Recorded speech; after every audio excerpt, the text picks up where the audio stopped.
Hi, I'm KS Garner, and you're listening to Solo Nerd Podcast. Today, I'll be speaking with Kylar Merrell, the founder of Foreign Press Comics and one of the collaborators behind Comics from the Kitchen, here to promote the the cookbook slash comics anthology now on Zoom. Welcome, Kylar.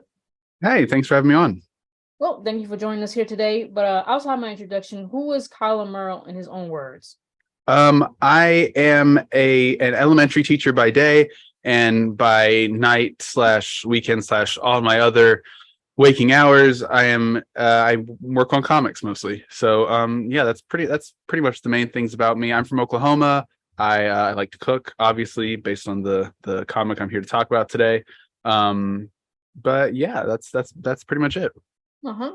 Well, what is the comics from the kitchen anthology about?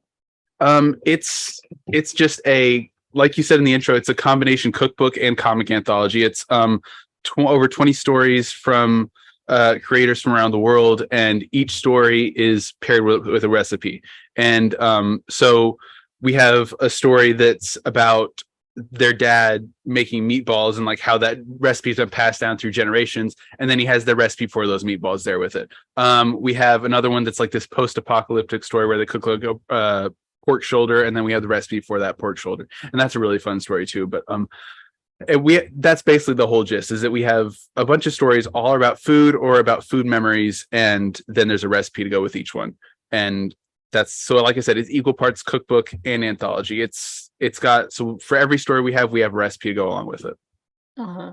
Well, could you just elaborate a little bit more on your creative process on Comics from the Kitchen as a whole, and what other contributions did you add to the project besides acting as the publisher through Foreign Press Comics? Yeah, I can. So this started as me I wanted to do something that I was somewhere, I can't remember where exactly I saw it at the time. It's been in a lot of places, but the idea of, make what you know or make what you love. And so I was like, okay, I love to cook, and so I like comics. Let me do something that's a combination of both of those. And I had already run a couple of anthologies, and so I knew I wanted to do another one. So I figured this was the place to merge those two ideas. And a cookbook slash something that was an equal mix of cookbook and anthology is something that I hadn't seen before. I'd seen cookbooks that were, illustrated. I'd seen like food themed comics, but I had never seen something that was a straight mix of both. And so, like I said, I knew I wanted it to be just me, because I don't have enough confidence in myself or my cooking abilities to just say, hey, here's 20 recipes of my own that I wrote, because I don't think a lot of people would be into that. But so I just crowdsourced all of these creators and brought them all in and let them tell the food story they want to tell. The whole prompt was just, tell us about your food memories, because food brings out memories in a lot of people. It could be, a meal that you had every day as a child. It could be something that your grandparents made you. It's some food it brings out memories in us. And so that was basically just the prompt, and it was whatever people came up with that. And so I edited the anthology, I put it together, started all that stuff, and crowdfunding it through Foreign Press Comics, my publishing company. And then I also, sometime last year, it was after the story started coming in, I decided that I wanted to tell my own story in it as well. And so I wrote a story about my grandfather, and just fishing with him and all those things, in my recipes for fish and hush puppies. And so that was my own contribution to it. And so I wrote and drew and lettered that. And I finished it about, I don't know, 3 or 4 weeks ago at this point. But yeah, that's pretty much everything I did. And at this point, it's mostly just me making sure that those last few stories are, coming in, make sure everybody puts their files into the drive, making sure that the Zoom campaign goes well, all that stuff. But so the most part, it's just admin stuff now, which is kind of the boring part, but I got to do it. Yeah, the boring part. Yeah, I mean, I like the idea of gathering a bunch of other creators, around the world to come and tell their stories, bringing in recipes that people may not be familiar with, which Mhm. also introduces a new culture that someone may not be, may not know about. And, you know, it's just exploring our relationship with food in a way. With Mhm. some people, it can bring on a happy memory. Some people, it can trigger something in a Mhm. way. But yeah, it's just exploring our relationship with food in a, I guess, controlled environment Yeah. in a way as well, which I think is good too. Mhm. And well, just something that I've noticed about this whole thing is that um since a lot of these stories are autobiographical and are like very personal to people, like for instance, my recipe is for the hush puppy recipe is more complicated, but the fish recipe, it's something out of a bag. It's a fish fried, like comes in a bag recipe that we just throw the fish into it and then fry it in oil. And so it's not that groundbreaking. It's not like it's some secret family recipe we've had for years or anything. But I think that when combined with the story, when you read the because the anthology set up, so you read the comic and then there's the recipe, and then you read the comic and then there's the recipe. And so like for mine, I think that for people who read the comic first, that recipe, you'll be like, okay, I guess there's more value to the recipe once you see the story that goes with it. And the same for all these other stories that are in here. There's like stuff from people's childhoods. There's other stories with parents and grandparents and things like that, and with friends. And so once you read the comic that goes with it, it adds a whole other layer of emotion and another layer of just feeling to the recipe that I think is something that's really cool that I haven't seen done before. Mm-hmm. So switching gears a little bit, how did the creating of Foreign Press Comics come about, and what made you want to start your own publishing company? It started like most people, or like most people who make comics. You know, I thought I was going to be the next Stanley. I thought I was going to build the next big universe, and this was going to be the new thing, and there's going to be movies and TV shows. It's going to be this big old universe, and I still have I've tamed my ambitions a little bit, but that was how I started. And so I started just writing like little comics for myself that I posted online, and I needed a name for the company that I was posting under. And so one of my friends came up with the name Foreign Press Comics, and that's where that came in. And so it just started as me making stuff, and then eventually my plan was to bring in more people. And I had some life circumstances change. I was in college at the time in a different state, and then I moved states, and then I got new friends and didn't have as much time to make comics, and then came back to it. And about 2020 is when I kind of decided I was going to jump back into Foreign Press Comics as a company and into making it be something real to involve other people. And so it's kind of just evolved from there. And now it's kind of Foreign Press is something different. It's where I want it to be a community at this point. I'm trying to build like a resource for people, because there's been a lot of things in my journey of just learning how to make comics that I didn't get from a book or I couldn't find online. And so I'm trying to develop, a resource, a place for people to go to learn and to work together and to collaborate and things like that. And that's why I think these anthologies are a really big deal, because especially in some of these anthologies, we have people who have never worked on an actual comic before, and they have really great art. They've just never actually set their mind to it and done it.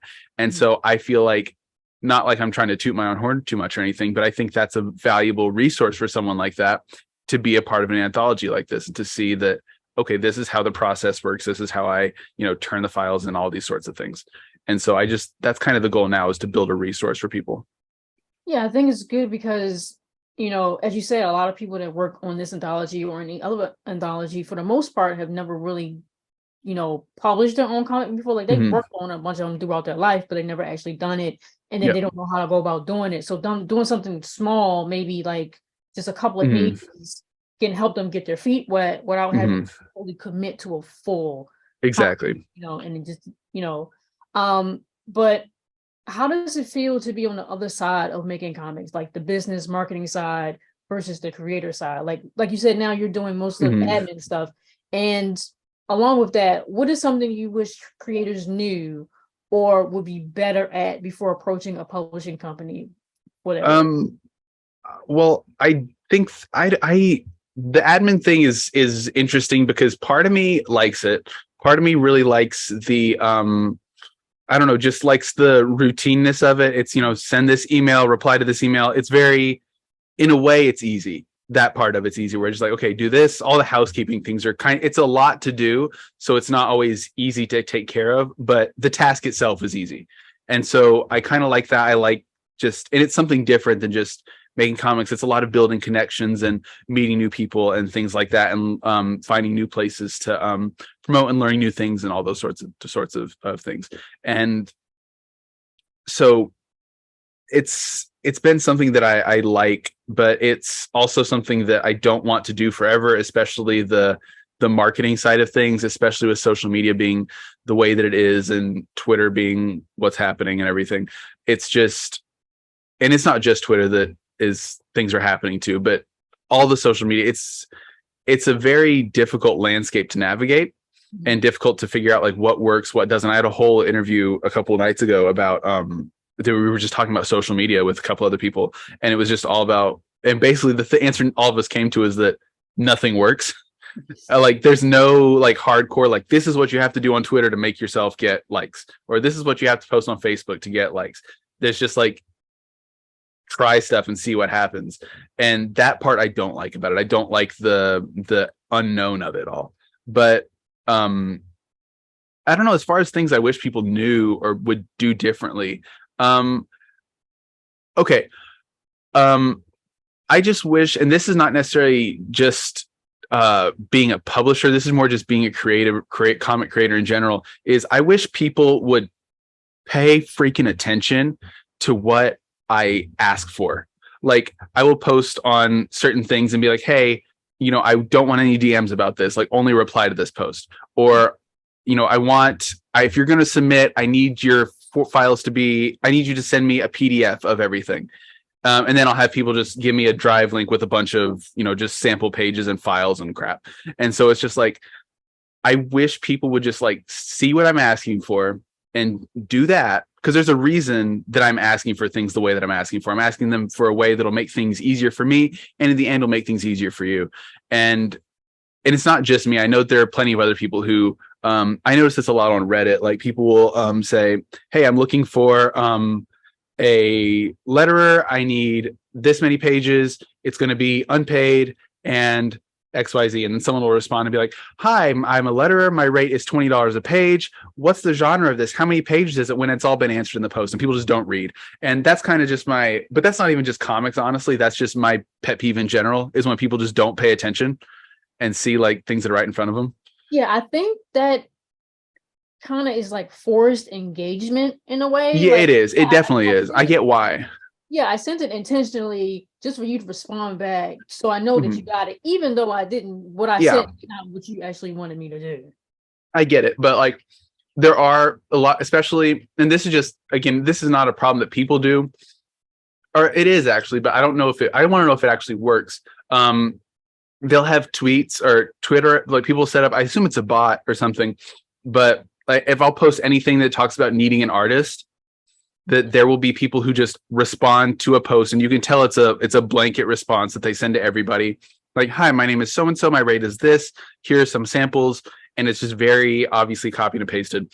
And my post wasn't even asking for an artist, really. It was just saying like asking for help on something else. But people just use bots to just spam all these responses that has anything to do with an artist. And it's just like, okay, that's not what, or people will be like, hi, I'm an NFT artist, and I'm like, I didn't ask for that at all. But you're just a bot that's just doing all this stuff. And that aggravates me. But it's just, I get why. I get it's people hustling and trying to do their thing. But it sometimes gets annoying. Yeah, it gets really annoying. Yeah. But, outside of working on comics from the kitchen or even on your own creations, how well do you find balance for your life? And how do you typically manage your mental well-being when you become stressed, frustrated, or overwhelmed? I'm going to be honest. I'm bad at it. Just because I am a very ADD person. I actually have ADD, you know, medicated for it and things like that. But my brain is very much like, I need to be moving at all times. Like I need to be doing something. Mm-hmm. And sometimes that's enough to be like, I'm watching a TV show or something like that. But a lot of times I have to be working. And then the bad thing about that is that inevitably that leads to a breakdown. Eventually my body or my mind can't work at that pace anymore and shuts down. And then I, you know, have a mental breakdown and cry and all that stuff. But it's just telling myself, one of the best things I've done recently was limiting myself to 2 projects at a time, or at least to 2 like stages of something at a time. Like I have a little webcomic strip that I do called Peter the Fistronaut, and I might say, okay, you know, one of my tasks that I'm currently working on is like would be, sending out emails for Comics from the Kitchen and work on 2 more strips for Peter the Fistronaut. And I'm not going to add anything else until I finish one of those 2 things. And so it doesn't mean like, hey, I'm going to finish a whole chapter of that Peter the Fistronaut comic, but it's like, just finish this little bit or send this set of emails, then you can add something else to it. And so that way there's always a new project coming in, but it keeps my brain from going in 50 directions at once. That way it keeps it focused on 2 things at once, which is still a lot, but at least is more manageable. And I've noticed that is a big thing that's helped me a lot. But, other than that, it's just knowing when it's not working. Like if the art's just not hitting or the writing's it's just not happening today, then just don't force it. So there's times where, and it's just a case by case, depending on the person basis, like where I know that I'm able to push through. Like this is like I'm writing something. I can't really figure it out, but like I know I have it in me to push through it and I know I can get there. But there's other times where I'm writing and it's not happening and I'm like, okay, this just isn't, like I know in my head that I'm not going to be able to hit this today. And so just stop, put it aside, go put on TV and just watch something else, or go, do some laundry, do something else. And so it's a big thing of just learning, getting to know yourself and getting to know what you can handle, what you can push through, what you can't push through, because everybody's different. And also the other thing is that you can't compare yourself to other people, because there's others who are putting out comics that are artists who are drawing a lot more than I am, who are putting out comics way more than I am. And it makes me like feel bad because I'm like, oh, these people are doing harder work and doing more than I am. And then, so it's a lot of just stopping comparing myself and also realizing that these other people, you don't know what they're doing. Some of this stuff they've been working on for months or for years before they have a lot more background knowledge than you have to set themselves up for success that I might not have on a certain topic. And so everybody's different. Everybody works their own pace. Everybody does things differently. And that's kind of been one of the best things for me, is just to understand myself. And I think that's one of my best pieces of advice for anyone else, is get to know yourself and get to know what you can handle, what you can't, what you need, what you don't need.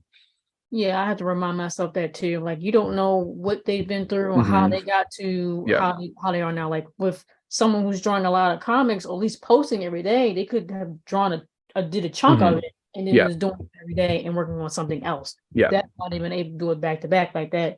So you just you don't know where this other artist or person is coming from and how they got there and what they've been through. So you kind of just have to stay in your own lane, in your own world, and manage and do what you can do. Exactly. That's it. Yeah. But is there anything else that you want to touch on about Comics from the Kitchen that, we may have missed as a whole? Maybe rewards for potential supporters on Zoop? Yeah, we have, let me go over to my other tab here. We're at about 20, like we're at 24.3%. I would assume. I don't know. I can't do math that fast. But that's the problem. Zoop doesn't give you percentages, which sucks. But anyway, we have at this point we've missed out on our early bird rewards, which that's fine. But we do have. You can still get the book, the printed copy. We have bundles of all of Foreign Press's previous releases. We have a digital bundle and a physical bundle. For any retailers that are interested, we have a retailer bundle where we sell them all at half off. Sell 5 copies at half off. And then we also have an ad in the back of the book for any creators that are interested. We have 4 ads available for $100. But you get the book as well, and you get the other physical rewards. Like we have some add-ons, like a handwritten recipe card. We have prints. Every other Foreign Press book, like I said, is available for purchase, and we'll just throw that in the package there with it. But yeah, there's plenty of things. We have bundles. You can just buy the book if you want to just buy the book. That's one of the things that I like and dislike about Kickstarter, is that it makes things difficult for new people by adding all these tiers and bundles and what you get with this and what you don't get with that. And Zoop, one thing I do like is that if you want to just, like, I'm the kind of person, if I back a campaign, I want the book and that's it. And so with Zoop, you can do that. You can just add a copy of the book and check out and you're done. So that's what I would recommend. Go do that, buy the book. And like I said, if you're a comic creator and you want to add an ad, you want to add in the book, or you're just a collector and you want to get more of our comics, that's great too. Or if you're a retailer, go for the retailer bundle, because I've been reaching out to retailers. We have 5 people so far who picked up the retailer bundle, which is a lot, at least in my experience. But anyway, at this time, we still have a long way to go, but we're also a good chunk of the way there. And I'm still optimistic that we're gonna meet our goal. I mean, you got 24 days left, so yeah, almost a whole month. So yeah, it's pretty reasonable to reach your goal by then. Yeah, and Zoop is a really different platform than Kickstarter. I'm a big numbers nerd. Excuse me. I'm a big numbers nerd, and so like I have a spreadsheet that I actually need to update soon, because I didn't do one for 2023. But crowdfunding, where I like keep track of like just how Kickstarter numbers are doing year to year. And honestly, this is probably information I could find online, but I just choose to because, like I said, I'm a nerd. But then, like I've compared, in the past, I've compared Zoop to Kickstarter backers, and from what I've noticed, Zoop has a tendency to be more of a slower but steadier incline than Kickstarter does. Kickstarter tends to, have that first week, first few days jump, and then have the last few days jump. And Zoop does have that as well, but it's, from what I've noticed, it seems to be more of a steady incline. So it's a different process, and getting used to like how that it's a different system and it kind of works differently fundamentally than Kickstarter does. So it's just something new. Can people cancel their orders before the end of the campaign on Zoop like they can in Kickstarter? I have absolutely no idea. I've never tried to cancel my Zoop pledge, so I would assume so. If you need to, you can go cancel it. I'd like if you didn't, because I want to make the book, but no, I assume that it's possible, because I understand that happens to people all the time. I've had people in other campaigns right before the end of their campaign. Yeah. And I've heard of recently bots that'll go on Kickstarter and back, so people have a bunch of bots and then the bots will cancel their pledges at the last minute for stuff. And I don't understand why or who that benefits in what way. But anyway, I haven't done any research into that, but I just heard about that recently. So that's kind of a scary thought. But is there any other projects do you wanted to discuss associated with Foreign Press Comics, or conventions you may be attending this year with your work or others? I'm only attending one convention, sadly. I'm in Oklahoma, and there's not exactly a whole lot of options around here. We have there's one called SoonerCon that I went to last year, and it was my first convention ever. It just didn't vibe with me. It just didn't seem, it was more of a pop culture in general thing, and it was 3 days, and then we have another one that I went to last year. I'm going to again this year, New World Comic Con, that in one day I sold just as much or more than I did in 3 days at the other one. So I decided I'm not going back there. And then there's another Oklahoma Comic Con that I can't go to because it lines up when I'm starting my new job, and it's just timed out where I just can't make it, which really sucks for me, because I was really looking forward to that one. But no, the only other foreign press project that I really want to talk about that I haven't talked about a lot in a lot of places is I mentioned it earlier, is Peter the Fishstronaut.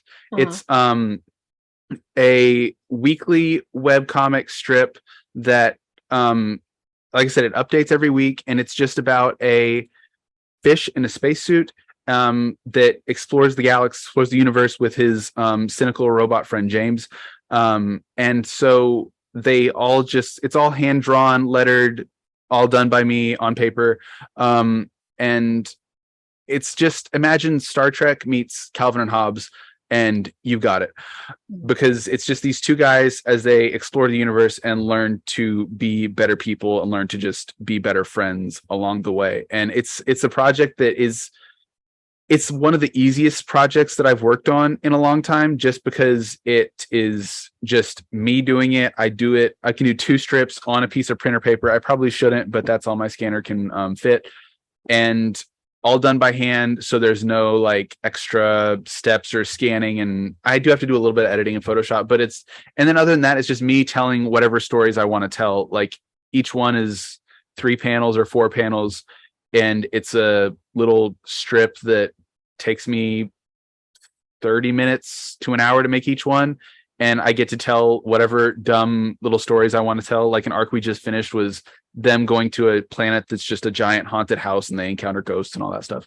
And then the current one, they're at this monastery, and we're only in the third arc, but I have the rest of the year already done. I'm already about halfway through making next year's strips, but that's kind of the thing that's been making me the most happy, I would say, as a creator, because I get to, like I said, I get to make whatever I want, and it doesn't take me that long, and it's a really good activity for me to like do if I'm getting overwhelmed, like we were talking about mental health earlier and balancing between projects. And so that's of the two things I have going on, that's usually one of the two, just because it's so easy for me to just calmly just go in, draw 3 pages or 3 panels and just leave it at that, or ink a couple of panels. That's really relaxing for me too.